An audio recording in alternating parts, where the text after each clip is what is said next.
DJ Leroy. Night Watchman. We had a historic election last week. That's one way of putting it. So this was not the outcome you anticipated?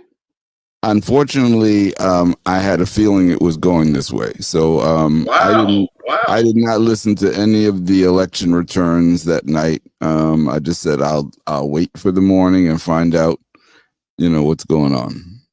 So in other words, it is a reality. 45 is now 47, and we just have to be, as they say, vigilant. What do you think? We got to be more than vigilant. We got to be proactive. Well, you know what? I guess one of the things that happens is that art imitating life, or art helping as a healing process in terms of making, healing the ills of this particular country. I think that we look to the artists for their interpretations of events, facts, whatever. So you know what? We have a number of artists today that we're going to bring on Soul Lounge. What do you think? Let's do it. Well, you know what? Come on. She is a returning guest. As a matter of fact, I should have it. Soul Lounge Primetime featuring Miss Badon. What do you think? Absolutely. Thank you. Right. Thank you all for having me. I Absolutely. And I appreciate you all very much. You got it. And you notice I didn't even call you Zora Neale. I didn't do that. Okay. Right. It's okay. Most people. Because she's not only an actor, historian, but she also is a radio show host on the same station that we are on, WHCR 90.3 FM. And your show is on. Tell the folks when your show is on. So I have two shows. One is called the Harlem Renaissance Time Travel, and it's on from 4 to 5. And right after that, that's my Bluesanian Empress, where I played blues from 5 to 6. Oh wow, you got nice. She has two shows. We only have one. Yeah. Angela Harden, we're coming for you. Well, then I think in the queue we got two guests who this is their first time on Soul Lounge Primetime. Should we treat them gently or what? Listen, they're pretty stern, hardy folk. I think we can, Okay, well, you know what? No, let's bring this guy. I heard about him. His name is Demetrius Blocker. What do you think, man? Yeah. On board. Demetrius. Hey, guys. How you doing? Good morning. How are you? Good morning. How am I? That's a loaded question these days. Usually when people ask me that question, I have a tendency to tell them. Mm-hmm. Don't let me start signing words. Right now. No, you didn't. But I'm okay. I'm breathing. All right, good. All I gotta say is that Night Watchman, if this is the heat that we're getting from Demetrius, oh my God, Diamond Red, I'm scared. I'm gonna run him for the hills. We'll bring him up. Diamond Red in the house. How you guys doing? Good. Well, we were a little afraid because Demetrius, he told us. So you're doing better than him, I take it? Well, I don't know about that, but I'm ready to fight. There we go. All right. I told you. Yes, you did. So, we're ready for the road ahead. Yes, we are. So, Night Watchman, let's start out with everybody's journey. I got to find out, of course, from Antonia, what has been going on. A lot. So, of course, we closed Zora at the American Theater of Actors. So we had a season run. We had and of course, my children's book. And December, we're doing our second annual children's book giveaway, and we're doing it at the WAC radio station. Oh, very nice. And by the way, would you happen to have a copy of the book that you can show us? What do you got going on? Okay. Down here. Okay. Hold on. And of course, my second book is the Lafayette Theater. So as you know, I do a series of the Harlem landmarks, the Lafayette Theater, Comedy Center, Renaissance Ballroom Casino, all those amazing landmarks during the Harlem Renaissance. And so, of course, my first book that everyone knows is Harlem. Nice. Okay, very nice. It's a great way to bring the community campus with in a new perspective, also allow them to see their community with brand new eyes. I like to say that. And it gives them an opportunity to want to explore. It's kind of like creating these cultural explorers at a young age. Excellent, excellent. And Night Watchman, as a matter of fact, I think that you had actually attended her performance. Is that correct? I did. Yes, it was wonderful. Oh, okay, very nice, man. So you know what? I got to go with you then, Demetrius. You sent us a powerful piece, and I'm thinking about PTSD. Do tell me first the background, your history, where you were born, and then also what led you to this platform of acting. Well, I am originally from Florida. Welcome. Let me not start on Florida. I love you, Florida. I do love you. Born and raised in Tallahassee, grew up in Miami, Florida. Graduated from New World School of the Arts. I was a dance major. I performed with the Garth Fagan Company up in Rochester for many years. Many people know Garth Fagan. He's the choreographer of The Lion King. He also has his own company there. So I've been with that company for many years. Been in New York working as a model and got into acting a few years ago. It's funny because I never wanted to. When I started my career, I was planning to be a doctor. Woo! So now I'm here. Now I'm here. But the film that you mentioned, Breakthrough, that was a job that I booked with the Neymark brothers, and it was a film for this wonderful organization. I'll give the name in a moment when it comes to my head, but really dealing with PTSD, soldiers, people in the armed forces, people who deal with PTSD who are facing traumatic experiences in their lives. That particular story was about a young father who had been off to war, and he comes back and he has to deal with all the trauma associated with that, the trauma of his childhood, the trauma of his dad, and getting back to being a real father for his family. Exciting project. Wow. Exciting project. It's called Breakthrough. You can find it on YouTube if you're looking for it. Nice. And so definitely arriving here in, as they say, was Stevie Wonder, the Big Apple, skyscrapers and everything. What were your impressions here?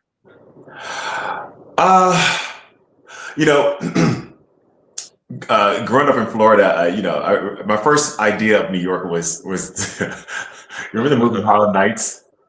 Oh my God! Okay, so Harlem Nights. That was my first experience of New York. So okay, I gotta go. I want to go to this place. I want to experience this place. So when I got here, I was like, what the hell happened? I definitely was caught up in the lights. I love the city. I always say that New York is like a tropical. Well, Miami is a tropical version of New York in a sense. Being here has been it's really been a journey, man. It really has. I started off in the modeling industry, really learning what that industry is and learning the business of that industry. I've been working. Nice, working, man. Doing what we do as artists. We get here, we commit ourselves. I have to have having a job, having a 9 to 5, making sure I can survive and supporting myself, supporting my family, and doing what I have to do to create work. Beautiful. Well, I heard a couple of things there. One thing, I heard Harlem Nights, and Lord knows that, of course, made me think about you, Diamond Red. Okay, because you traveled back in time as your character during the Harlem Renaissance. So Diamond Red, who was not, by the way, born in Philly, but he was kidnapped and taken to Philly. So do tell us the story, bro. Well, I was born in Harlem. My father was a Harlemite, and he was born in Florida. He came up here when he was like 5. Oh, he's a Florida guy, huh? Oh, from Jacksonville, but he's born in Miami. Gotcha. One of them little sagas, but we won't go into that, too tough. Yeah, I moved to Philly. I was always starstruck. I love performers. I love old movies. I remember the first time I ever saw Cab Calloway. He was in some movie. He was dancing with a cartoon cat, a hip cat. You know, oh my God, he looks just like Granddad. You know, and I lived in Morrisania in the South Bronx. Oh yes. And we were pretty poor.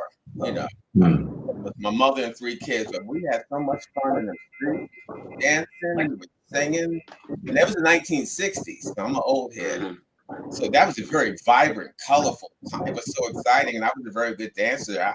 I was in dance contests when I was a little kid, and at one point, I almost got on the James Brown show. Some talent scouts came up into the area, and my mother said, "Oh hell no." He said, "I gotta work. I got 3 kids. I'm not."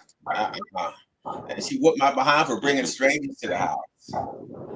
But I still had the hunger to do something. You know, early on, you think, oh, you might want to be famous. You might want to have a lot of money. But as you get older and you see the reality of it, and you get out there and you see what the payment is. I've had, some experiences where, people tried to proposition me and forcefully, I've even had to fight people off, which is like, either I'm the finest thing that was ever born, or these people are crazy. It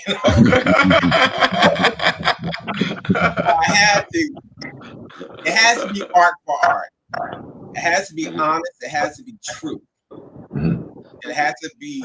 And I'm not a hack. That's another reason why I knew I couldn't be like the journeyman and all that. I have to be inspired. I have to be inspired to write. I have to be inspired by the role I'm playing or the song that I'm singing. I have to be inspired. I've tried doing stuff, things I didn't like, I hated. And it made you want to stop being in the arts. So that's where the commitment to being honest and true began. And my training, and I rag Philly all the time, but I got my training at the Freedom Theater. I got my first role at the Freedom Theater in Philadelphia back in 1973. And I was a member of Philadanco. Oh, yeah. Philadelphia Dance Company. And I haven't had a body like that since. I had the body of a doctor. I was in pain all the time, but I looked, and I had been an obese child. I lost 100 pounds in 1 year. Part of that was, and I was like Opera Ebony, and then I got to Columbia, and I ended up with the Frank Silvera Writers Workshop, the National Black Theater, Michael Theater Workshop. I mean, so I was very fortunate. And then I was able to sing in a lot of the classic clubs that don't exist anymore. I sang at Small's Paradise. I sang at the Big Grand. I sang at Northern Lights. I won first place at the Apollo doing Captain Play. So one part of me says, well, you're a failure. You've never done anything, blah, blah, blah. The other side, well, I had these rich experiences. I knew all these people. I knew Avon Long and Catalina Yarborough, all these people that no one knows who they are. That's another part of my purpose. I have to let people know who people are. Yes, absolutely. So, and you know what? And speaking of which, so knowing the history, being able to convey that to folks who who the heck is that? What, Antonia, what attracted you to the character of Zora Neale? I always say Zora called me, but I just wanted to make sure I had something along with working when I came here to New York. And so Zora was one of the shows that I kind of had known about, and I wanted to make sure that I had my own project to keep me in the eyes of the world of acting. So I think she chose me. I didn't choose her because it's a lot of work. Absolutely. And one of the things that I see in all of you, one of the common threads in terms of the state seems to be Florida, because Zora Neale, she had a space there, right? Well, she's from Edenville, Florida, of course. There you go. Yeah, and there's a yearly festival, Zora Festival, every year in January. So no one ever had a chance to go. You have to go. You must go. Absolutely. So do tell, knowing that you would always reprise this role during Black History Month in February, what was the prompting to actually bring it to life in this early stage in the fall? Do tell. Oh, well, actually, I really was going to retire, Zora, and just kind of, just mosey on and try to write some children's books. But Ms. Schimmel had had a chance to see Zora at the York College in 2012. And so, oh, wow. Yeah, so she was the reason we got to University of Pennsylvania at the Annie Burr Theater in 2018. And so after that show, I was like, hey, I can, I think we sold out that show. So I was pretty happy about the run we had for a while with Zora, and I was ready to retire Zora. So, and she said, what are you doing with Zora? I was like, girl, I think I'm gonna retire Zora, just not gonna tell anybody, just kind of just quietly go on with my life. And she says, no, let's do Zora. Keep it going. And especially, okay, so I'm just stepping back. So if you retired Zora, but you're still a teacher, you're still a historian, what character in our canon of Black folk might you bring to life? Who attracts you, let's say, in the modern era? Who would I want to do? I would want to do Whoopi. All right. Okay. Hey, yes, indeed. My favorite actor, so I probably would want to do her life story. I think she's an actress, and I watch Whoopi intensely, and I like the fact that all of her characters that she's ever played on TV shows, they're all totally different. You don't see any inkling of another character in a character that she's done, and so I like that about her. I like that about her work. So yeah, I've studied acting in New Orleans. So I pretty much pay attention to some of the things that I see that I can see some actors bring on to other characters. Whoopi doesn't do that, and that's what I like. And so I think I like to play her. Very nice. And Night Watchman, you think she can appreciate some good gumbo or what? Oh, absolutely. What do you got for them, man? Night Watchman. You're at a loss for words now. Yeah, I'm at a loss for words, man. I'm still shell shocked. What could I tell you? Wow. Okay. You know what? Then I got to find.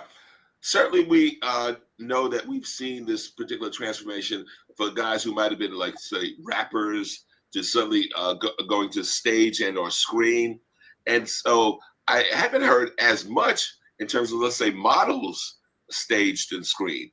So Demetrius, who have been some of your inspirations? Harry Belafonte. I've always loved his work. I know that takes me back a little bit. And some of my inspirations, besides him, definitely Tyson Beckford was definitely. Oh, Tyson! Heck yeah, absolutely inspiration. Absolutely, Naomi. All the wonderful supermodels that have come before. All the classics. I've always admired the classic actors, the Diana Rosses, all those wonderful those who've come before us and laid the groundwork so that I can do the work that I do. Yes.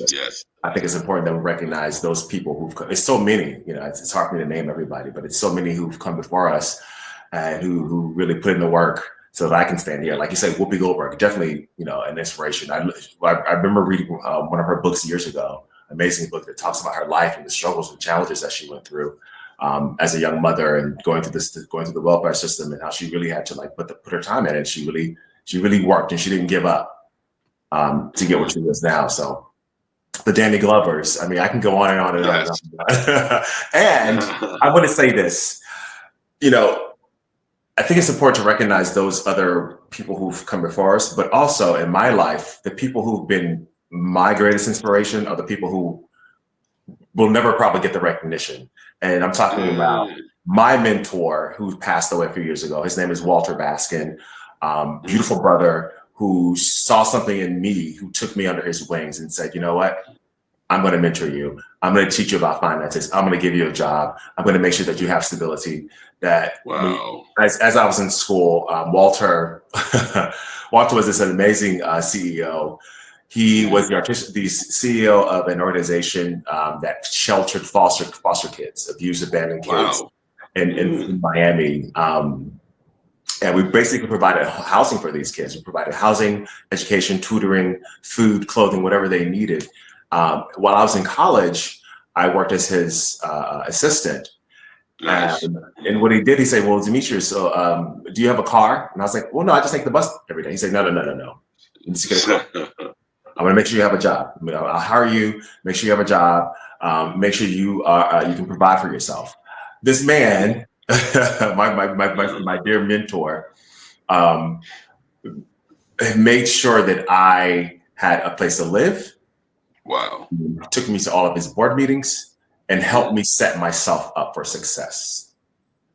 So I have to give him, I speak on that because a lot of times we have people that support us in other ways as artists who don't get that recognition. And I've had so many people in my life support me in those ways. And it's important that I recognize those people as well. Excellent.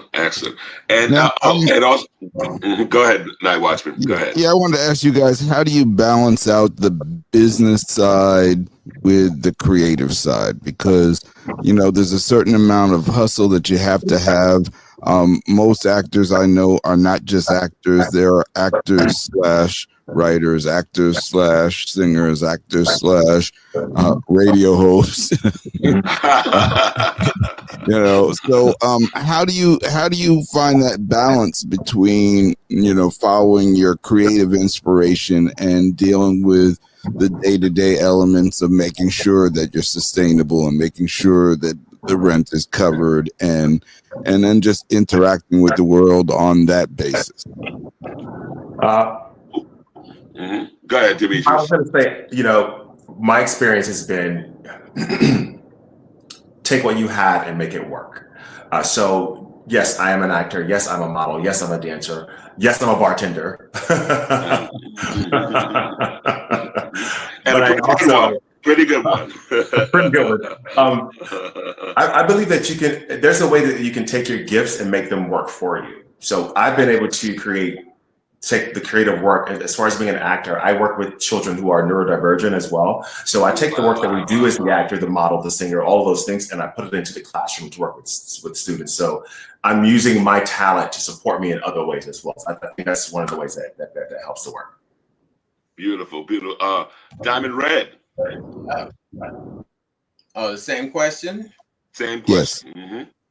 Well, early on, it was weird because I was working jobs, and for me, what types of jobs? For instance, all kinds of jobs, clerical jobs. But the job that I stuck with, but I had to change the way I did it, was teaching. I have a degree in English, and I've always had an affinity for the language, so I became an English teacher.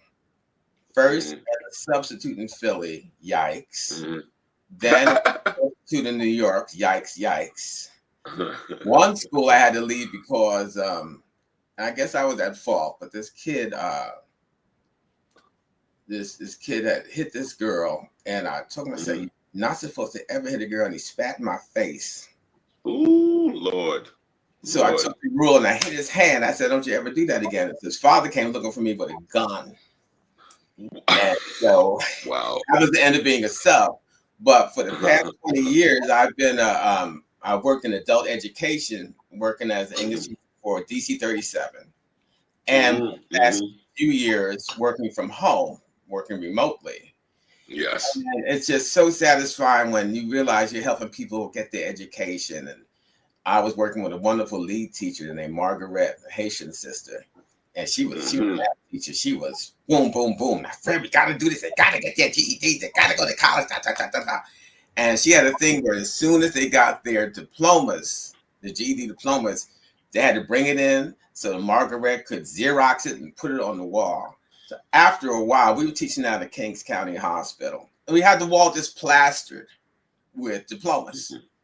And and the pay was pretty good, you know, when you look at it. And so I was getting the satisfaction of helping and using my theatrical training to teach with, using memory exercises, using you know, because I would be teaching 3 and 4 hour classes. Okay, so you have to engage. So yes, you know, obviously I'm a talker. So I saw the energy level dip, and I tell them a story about when I was a kid in the South Bronx. So a story. I'd even told them stories about Betty Davis, the actress. You know, that I thought would make them, you know, understand you have to have perseverance. That you have to try again. That's what we have to do in the arts. When I think about all the times that I screwed up on stage and had to get back up there again, yeah, I hear people say, "Oh, I would never get back on stage." Well, I said, "But then you're never going to have a career." Sometimes you got to screw up in order to figure out the right way. So, so the teaching has to stay me. I'm a real estate investor. I have passive income. I'm a writer as well as a performer. I've written dozens of songs. I've written dozens of plays. I've written dozens of stories. Some of them have given me income. Some have yet to do so. But so I am not hurting because I'm in the arts. When I was younger, I was either hurting from not having enough money or hurting from not being in the arts enough, you know. And you know, they say, "Oh, you need to have something to fall back on." Well, if you keep falling back, you're not going to move forward. Well said. I'm going to do that instead. No, you're going to have to combine it all and to your liking. Don't worry about something. Well, you have an Ivy League degree and you should be making a whole lot of money and blah, blah, blah, blah. I say, you don't know. Then you go to the Ivy League school and make the money. You feel that way so strongly. You go to Columbia and let them beat your behind, you know? So, absolutely. No, I like that. I like that. So having said that and heard that, Antonia, because you are indeed a Renaissance woman, what has been your formula to success and or sustainability? Well, I'm in the Screen Actors Guild for a very long time, so there's always work for us. We can work back around. There's always auditionings coming up, so I just kind of stay in that flow. What I love doing. I believe in 2 things. Your gift will make room for you, so I try to do it. And also, I've always loved the story about the guy who had 10 talents and the guy who had 1 talent. So I'm always making sure that I'm using every single talent that I can. A visual artist, as well as an author, as well as an actress. So I try to combine all those 3 in my life, and I try to survive off of those. Yeah. So what is the story of the guy with 10 talents versus the guy with 1 talent? And so in the Bible, it was the guy who he had 1 talent and he buried it. And the guy who had 10 talents, he multiplied it. So I try to use that in my life. I literally live on that. Your gift will make room for you. So I try to build on all my talents. Because in business, I got a chance to write my business plan. So in business, you find that there's slow periods in your business. So if you're going to have a slow periods in your business, like real estate, there's slow months. So, the months that I'm not doing theater, I'm pretty much doing background somewhere, auditioning on somebody's set somewhere. Yeah. Gotcha. Well, that's one of the things. And Demetrius, I heard about from you the survival gig, no doubt about it. Pay your bills, pay the rent, the whole thing. But other pursuits, let's say, like Fred had mentioned, that you put them out there, they haven't necessarily put forth any revenue, but still you believe in them, and eventually, yes, they will bring forth some success. What do you have? Absolutely. I think what works for me, I became a teaching artist because I love the art so much. I figured if I'm going to be an artist, I have these gifts and I have these talents. Well, first of all, I don't believe in the whole starving artist thing. I like to eat. And I get hungry. So I'm not starving. I've got too many. I have too many resources within me, too many gifts and talents within me to starve. And I think a lot of it has to do with your mental state. So if you think starving, if you think lack, then that's what you will produce. But if you really understand who you are and where you come from in terms of the source, and that if we are creatives, we come from God, or what are we going to call God, or whatever. We come from the source, and if the source has created this universe, that a part of that is within me. So I'm going to find out all of these gifts and talents within me to be creative, so that I can produce a lifestyle that is conducive to that, that is prosperous, and that is spiritually benefiting. So a lot of the work that I do is based on spirituality. So I just trust. I trust that. I trust that absolutely 100%. I just finished reading this wonderful book called The Coffee Bean, and it's really quick. Young boy has a lot of problems in his life. He's trying to figure out, why am I not being happy? Why am I not being successful? So the teacher said, his teacher tells him, I want you to go home, take a carrot, put it in some hot water and boil it. He does that. He comes back to the teacher. Teacher goes, well, what happened? Well, the carrot got really mushy and it broke up. Okay, great. Go back, take an egg, put it in the same pot of boiling water. He comes back the next day. What happened to the egg? Oh, the egg became really hard, and the core of it became really hard, and it was, it was no longer good. So he says, okay, now I want you to take a coffee bean. Put the coffee bean in the water. So the young boy, he takes the coffee bean, he puts it into the water. He comes back. Well, what happened to the coffee bean? Well, the coffee bean changed and became coffee. The water became coffee. So you have to take what's inside of you, and you have to take what's inside of you and change your environment. Wow. Gotcha. And change your environment, because the carrot becomes mushy, the egg becomes hard, your core becomes hard. But if you take the gift that you have within you and change your environment, you can manifest your dreams. Yeah. Oh, beautiful. I love that. Are you about to say something, Antonia? Tell me. Go ahead. Yeah. I think as artists, spiritually, we have to stand on those on the solid rock, and that's our rock, our gifts and our talents. And I think it's when you're really when you stress yourself out about how you're going to live and how you're going to make money. I think that's that becomes like the challenge. Like you have to believe that your gifts and your gifts will make room for you. You have to. And so when you stand on that, I think it spiritually, it does just come. You don't have to fight for it, or like, that's how I live. I try to live like that. Let my, and I try to do my part. So the important thing is you have to do your part. If you're going to be an author, you have to find time to be an author. And so that once you're published, and so my goal, of course, is my series. So I make sure that here I have books out. So that is a commitment that you make to yourself. It's really not the thing about the money, because it's always circulating, and it's always yours. It's always yours.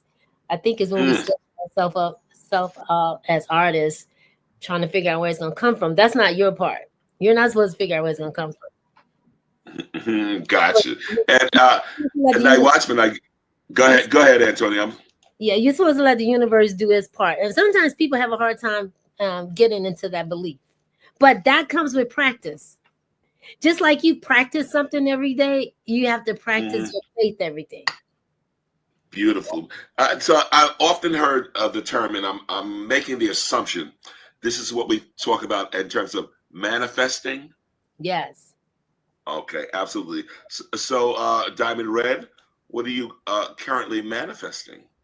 So, as I let you know a few weeks ago, I was working on a Kamala project, and it's called the We Vote Kamala. And it basically was like a snapshot of what was going on in the political atmosphere in Harlem. So it started off with Diamond Red and his friends in his living room watching the cable news and getting angry. And then they start singing, the opening song is Grabbing by the P.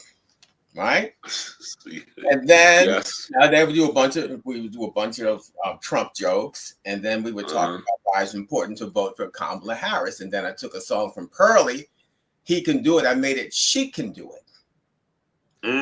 And then changing the places to, and I'm still going to do it, but I'm going to talk about that in a minute.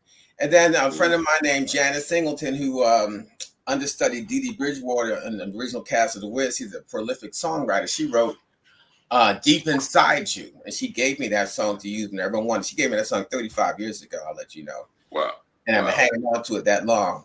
Then I wrote a song called "Keep in Touch," which I wrote 42 years ago. It was in my Columbia, for which I won a big prize for. And then we did "She Got the Whole World in Her Hands" to "We Got the Whole World in Our Hands," right? And then Camelot, I was singing "Camelot." Then I wrote it, right? And then I wrote a song called "We Are One," and I wrote that about 18 years ago. So all these things, if I turn this camera around, the whole wall is files of songs and plays and stories and outlines, etc., etc., etc. And what I've done. So of course we had the big horror on the 5th, and I was not going to become a vacuum. I was not going to just let it rest. And I told my colleagues, I said, no, we're still going to do this, but now we're going to call it MAHA, Make America Happy Again, Why We Voted Kamala. Okay. Thing around. That turned the whole thing around. Yes. Okay. That's good. And we're going to teach our names. We got to make America happy. You can't be sad. You can't be scared. Oh, what's going to happen to us? You going to let that orange oochie do that to you? I don't do that. Then they win. Ignorance, stupidity, and hate win. That's the thing that they have to contend with. They're on the wrong side of history. Yes. And they got worse people with them. We have to stir in the pot. Yes, she can do it. All right. She wasn't able to do it in 24. She'll do it in 28. That part. You know what I'm saying? Right. And we know people. Like, the lyrics are I can't remember my own lyrics, but it's about being people. Yeah, because I'm on a radio show. I don't have my lyrics in front of me. I don't want to screw my own. I hear you. No worries. And I was about to see Antonia with a shirt. Do give me a close up of that. Okay. And that's why we're artists. We have to keep telling the truth. We got the big giant mirror. Look in the mirror. That's who you are. We're mirrors. This is who you are. Can you deal with it? And me, my show's filled with laughs. Ain't no angry shit. There'll be some moments, but it's gonna be mostly laughter. You think you're gonna what? You think you're gonna do this to us? Oh my God, you're really funny. And that's the whole spirit of what I'm doing. But even on myself, that's why I keep all the materials for decades. Because you never know. And they've been using different shows. Yes. But I think this is even more important. Those messages are even more important because people are really dispirited right now. Me, I'm angry. But not angry to do something stupid. Angry to take a piece that was gone, that's already been out, and making it even stronger because of the situation that we face. So that's absolutely big. And I still do the Cab Calloway show, and I got a show called Sis Tut, the Lady Griot from Harlem, about a black storytelling woman. And the whole second act is a story I wrote 30 years ago, the Song of Ugly, which is the black version of the Ugly Duckling. Because somebody told me that such a thing as beautiful black swans. Yes, indeed. Atratus, with the beautiful red beaks and the glossy black feathers. I used to be with a dance company. I've been with black swans. A Night Watchman, because when Antonia was telling a story there, or I just keep thinking of you, man, in terms of literally manifesting what's inside. Totally. Yeah, I mean, one of the things about, I guess, you know, I haven't been on an entrepreneurial trip, and so the idea of manifesting from different directions and utilizing all your skills, I think, is not only it's a very New York thing. It's a very endemic part of African American culture, because we've always had to make a way when there seemed to be no way. So I think that it's a trait that has been passed down to us, and it's why we've been able to find a way and survive and thrive in different environments, by being able to pull on different aspects of it. And also, underneath this is the superpowers of community and culture, which I think have sustained us and gotten us, you know, across the river many a time. And I think it still works, and it will still work now when we're in another situation where we're not feeling our best at the moment, but we still have those powerful resources that are going to take us home. Absolutely. Yeah. Yes, indeed. Well, one of the things, Demetrius, well, I'll say to all of us, we've often heard the adage, you know, of course, black don't crack. We've heard that. Okay. However, Demetrius, you also not only a model, but also a dancer. Are the things that you were, let's say, engaging in your youth that you no longer do in order to sustain your longevity? I just call it good genetics. Go ahead. Okay. Yeah, good genes, I guess. You know, your black don't crack. Well, wait a minute. I've seen some black that has cracked. You know? If you don't take care of it, you will crack. Gotcha. Art, you know, diet. Okay. Diet. I think that's one of the biggest things, your diet and nutrition. So I don't eat.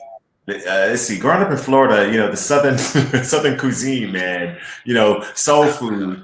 What's been deemed as soul food. I don't partake in a lot of that stuff anymore. I actually eat real soul food.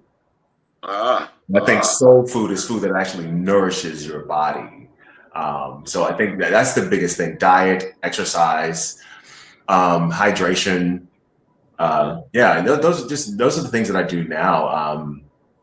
I was never a big party kid in school. You know, I know a lot of people who, you know, while they're in college, they partied and they drank and did a lot of stuff. I was never that guy. I didn't have time. Yes. You know, yes. when you're at the ballet bar at 8:00 in the morning, you don't want to go out. You're not trying to come from the club. You can't do that. So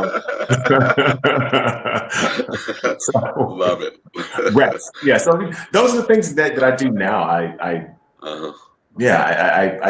think that combination of just diet, resting yourself, hydrating yourself, and if you're going to be an artist, understanding that you are investing in yourself.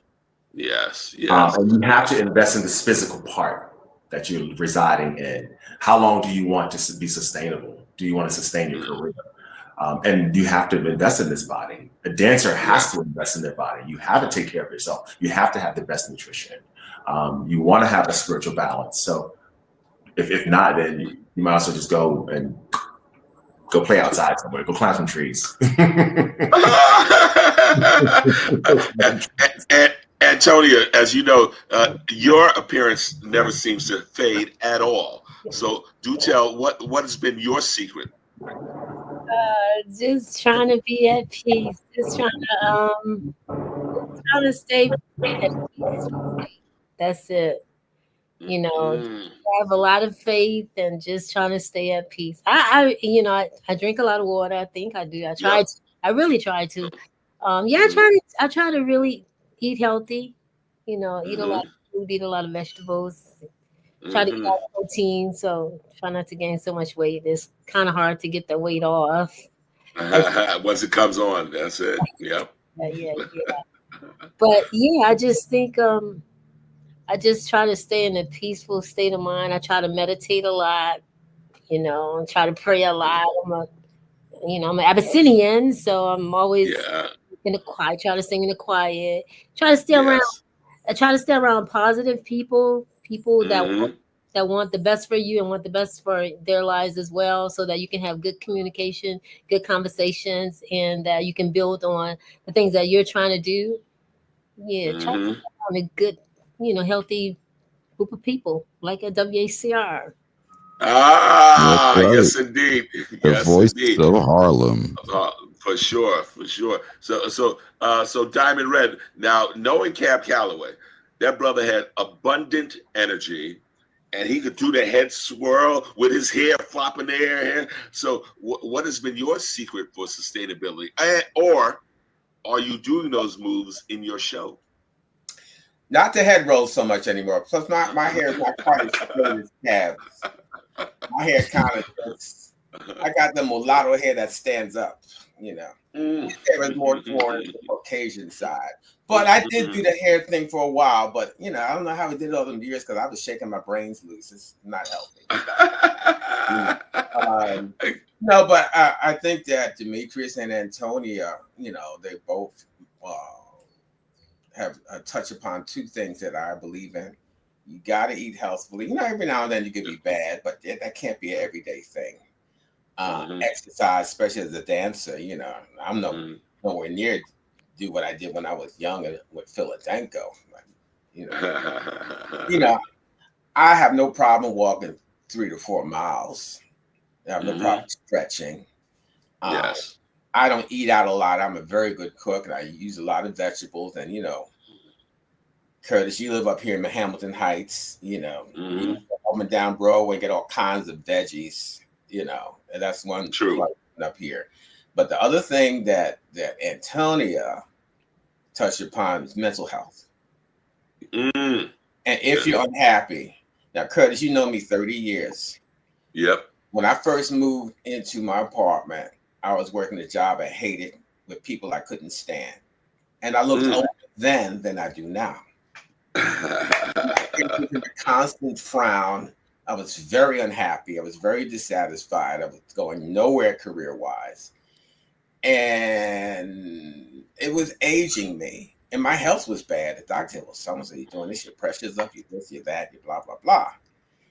And when I got out of that situation and realized I'm not a 9-to-5 guy, but in order to have income equal to a 9-to-5, you need several streams of income.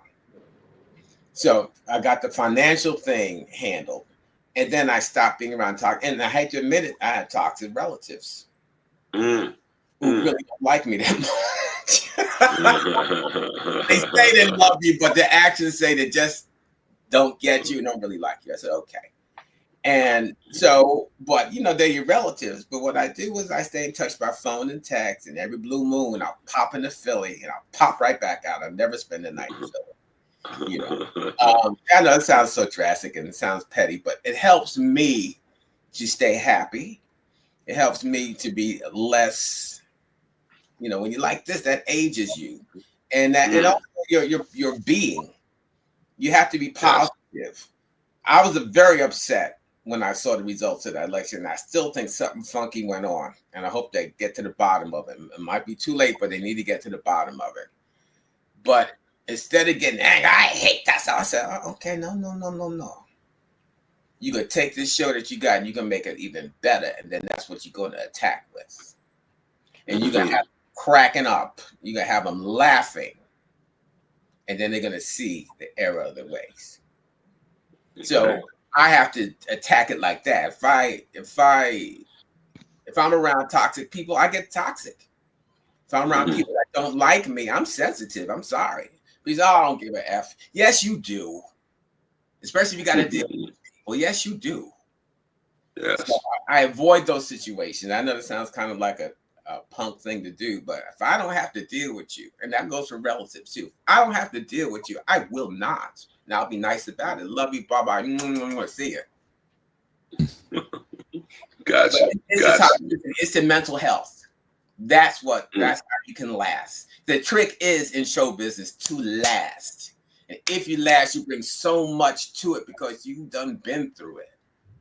Yes, absolutely. Yeah. So Night Watchman, in order for us to last, you no longer surrounding yourself with toxic folk or what, man? Oh, I haven't had toxic folks around me in 2 decades. I ship early. so the night watchman. My watchword for this week has been unbothered. Hello. Yeah. Ooh. Okay, yes. Night watchman. Yeah. Well, then I'm making the assumption, being that we've been able to last this long. You are not toxic by any means. You are the mayor of Harlem. You know, if you're toxic, then the whole neighborhood is toxic. So we're not worried about you. You know. Wow. Thank you, Night Watchman. You know, I know you weren't expecting it, right? I wasn't. Because I don't want you to get a big head. You're already, every time you walk down the street, babies wave at you and people run you down. Oh, Curtis, we need some money for our organization. Wow. Watchman, and he gives them his card, and he actually answers the phone when people call. So, he does. I mean, wow. Well, as a matter of fact, Antonia, I have told you that I want you to be my hype person. When I travel the country, you know what? You'll set the stage, okay? Yeah. She's gonna wear a big clock like Flavor Flav and say, "What time is it?" As long as I can say the mayor of Harlem is coming up. That's right. See, oh my God. You know what? It's true. Do you know that Harlem has always picked the mayor of Harlem since I come to Harlem? Remember, it was the guy named White. He was the mayor of Harlem. That's right, Leslie White. Oh my God! Yeah, he was the mayor of Harlem. Everybody knew him as the mayor of Harlem. So we do have to pick our next mayor. And Curtis, I think you would be perfect. Oh yeah, wow. even though he's from the. Well, hold it down. Demetrius, you have not known me that long, so what makes you jump on this bandwagon, man? Talk to me. And when I as I mentioned earlier in the conversation, that I bartend. That's one of the things I do to support myself. And Curtis so happened to just stumble into my bar one day. And we ended up. Yes, I did. Of all the gin joints in the world. Yes. We ended up having just a great conversation, and I was just like, "Wow, who are you?" That's true. It's a great conversation with you, and I was like, "Yeah, we were talking about a few things, and your point of view and my points of view and perspectives, and it was like, oh wow, I just a great matchup, great meeting." Very true. And then of course you met Karen. I met Karen. That's right. Yeah. That's right. I met Karen. Love her. Yeah. And like I said, and I got from you immediately that good energy. Yes, all right. Yeah, I'm okay. Listen, I've learned to just, I as an artist and just as a human being, just be myself. Yes. Just be yourself. Yes. Just be yourself and be loving and kind, and people will gravitate towards you. People who are on that same wavelength will gravitate towards you. And that's been, I think, a part of the journey that I've been on. My experience has just been being genuine, being caring, and I've just been able to attract people who are of the same mindset. And as you said earlier, in terms of toxic people, they are necessary. Okay. They provide lessons. Well, yes. Well, then do your okay, then you know what? Demetrius, I'll take you first, and then Antonia. Why are they necessary? Okay, well, you have ever heard of the expression, and you'll know a tree by the fruit it bears? You heard that expression? Yes. Okay. Well, can you imagine when you bite into an apple that's not so good, you go, "Oh, this is not good." Well, now let me get an apple that's good. Oh, this is the apple that I want. Very simple. Very simple. That's you know, you have people who come into your life and your experience, and you say, "Well, I've had this experience with this person, and I don't want that. This doesn't work for me. So now I know what works for me. So now that I know this, I'll put this away, and I'm going to gravitate towards this area here." So yeah, those people are necessary, because if we didn't have them, we wouldn't know we wouldn't. Joy and pain, sunshine. You know, what's the song? Joy and pain. You know what I'm talking about? Baby. Go ahead. Yes. we need the chaos. We need the order. They work with each other. It's just about you making the choice for what do I want. Do I want that person over there in my life or that person in my life? Gotcha. Antonia? You know, they say that you should, if you run into a toxic person, you should ask them to walk a mile in your shoes, and then they'll be a mile away from you, and their feet will hurt. And guess what? Good one. Yes. We I'm sure at some point in our lives, somebody has considered us toxic too.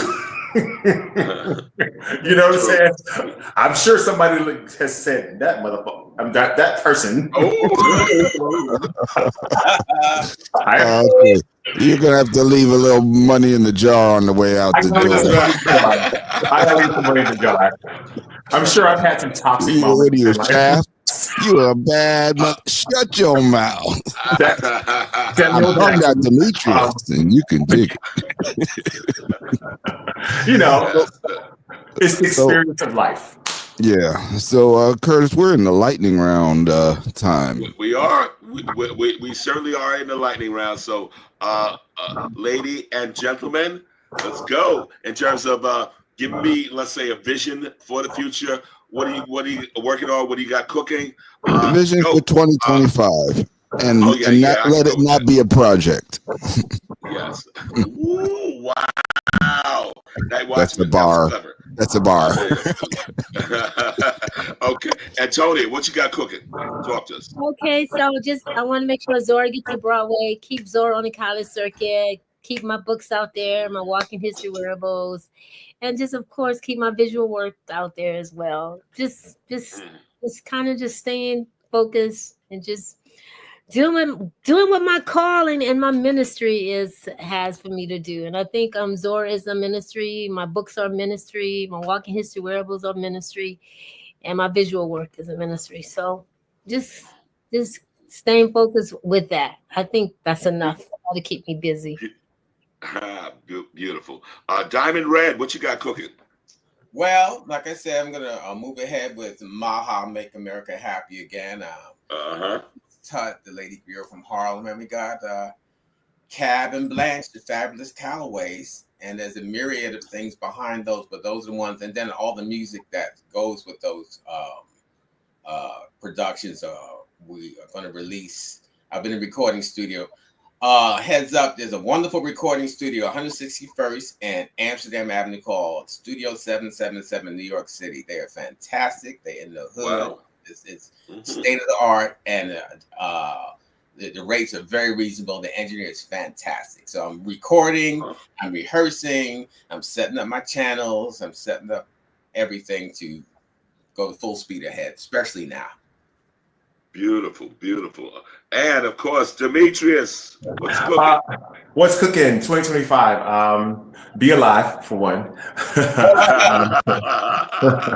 Be alive, stay alive. I continue modeling the acting work. I'm constantly auditioning myself. I am back in the studio creating new works, creating new dances, creating new dance and choreography. And being an artist, answering the call of the times of what we are. That's what's cooking. Yeah. Beautiful, beautiful. And of course, Night Watchman for 2025. What you got cooking, buddy? That's for me to know and you to find out in 2025. Well, suffice to say, we've got some stuff on the stove, but I'm not ready to reveal at this point. Okay, fair enough. So then, Night Watchman, I can only say, take us home. All right, you've been listening to Soul Lounge Primetime on WHCR 90.3 FM, the voice of Harlem. Also live streaming on YouTube and Facebook. You can find us on Monday evenings, 7 p.m. on the radio and 8 o'clock on your favorite YouTube or Facebook channel. And thanks to our guests for sharing their points of view and experiences. And join us next week when we have another amazing show. And thanks to my partner and friend DJ Leroy, aka Curtis Archer, the mayor of Harlem.